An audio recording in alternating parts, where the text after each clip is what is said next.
আসসালামু আলাইকুম। চাচার লগে আবারও দেখা। তো চাচা, ঈদ কেমন গেল? আলহামদুলিল্লাহ, ঈদ আমার খুবই ভালো গেছে, খুবই খুবই আর কি বলবো। বাড়িতে কেমন গেছে সবাই?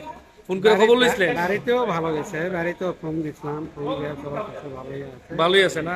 হয়, আমি আলাইন গেছিলাম মাকড়াসে, ওখানে 3 দিন সময় দিয়ে আসলাম। ইনশাল্লাহ পরিবেশ খুব ভালো, সব দিক দিয়ে ইনশাল্লাহ খুবই ভালো বাড়িতে গেছে। কুরবানি কি দিছে?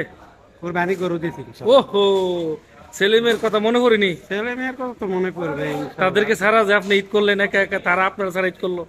ও, তো এটা তো এমন বাধ্য হয়ে সব মেনে নেওয়া লাগবে না। চাচা, আমি তারাও তো আপনার ছোট ঠিকানা অনেকে জানতে চাইতেছে, আপনার যদি ঠিকানাটা একটা গ্রাম সহকারে বলতেন, কোন ঠিকানা জেলা? হচ্ছে আমার ডিস্ট্রিক্ট বগুড়া, থানা? থানা দুপচাঁচিয়া, গ্রাম? গ্রাম খাগড়া, ইউনিয়ন গুনাহার। গুনাহার ইউনিয়নের গুনাহার। খাগড়া গ্রাম। এখন আমি দুপচাঁচিয়াতে করছি, বিল্ডিং টিল্ডিং করছি, বিল্ডিং ওখানে করছেন? যাক, ইন্টারভিউতে। চাচার লেগে সবাই দোয়া করবেন। চাচার বাড়িতে সবাই ভালো আছে, সবাই ঈদ করছে। ঈদের মাংস কি খাওয়াইবো? বাড়িতে গরুর মাংস খাওয়াইবো? আমার তো ফ্যামিলি সবাই ঢাকা থাকে, ঈদে বাড়িতে গেছিল, ঈদটি দেখা গেছে ইনশাল্লাহ কাল 2:30 বাজে ওরাই। এখন গরুর মাংস কি খাইতে পারবেন? বাড়িতে যদি গরু কুরবানি দিছেন? না, লোক গেছে তো ওর হাতে মনে সম্ভবত পাঠা দিবে। পাঠাইতে পারে। হ্যাঁ, হ্যাঁ। ফ্রেন্ড, চাচার জন্য দোয়া করবেন। ইনশাল্লাহ পাঠাবে, অনেক কিছু চাচার জন্য পাঠাবে। দোয়া করেন। চাচা ভালো থাকেন। আলহামদুলিল্লাহ। ঈদ মুবারক। ঈদ মোবারক। ওকে, আসসালামু আলাইকুম ফ্রেন্ডস।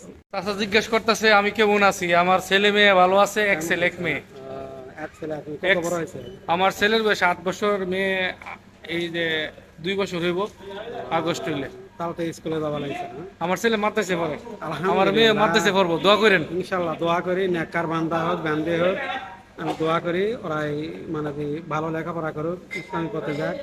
দোয়া করেন। ফ্যামিলি সবাই নামাজের টাকাটা দিবে, বুঝছো? হ্যাঁ, নামাজ তো পড়াবে, ইনশাআল্লাহ। ইনশাল্লাহ। দোয়া করেন, আসি ভালো আল্লাহর রহমতে। আলহামদুলিল্লাহ, তুমিও 5 ওয়াক্ত নামাজ পড়বে। ইনশাআল্লাহ। যত কাজে ব্যস্ত থাকো, যত কিছুই করি, নামাজ হচ্ছে আসল। নামাজ পড়তেই হবে, ওকে? চাচা, আমি বাড়িতে কবে যাবেন? বাড়িতে বাড়ির থেকে আসছি তো 8-9 মাস হবে এখনো। ও, যাইতে আরো দেরি আছে। যাক, সবাই চাচার জন্য দোয়া করেন। আমার অনেক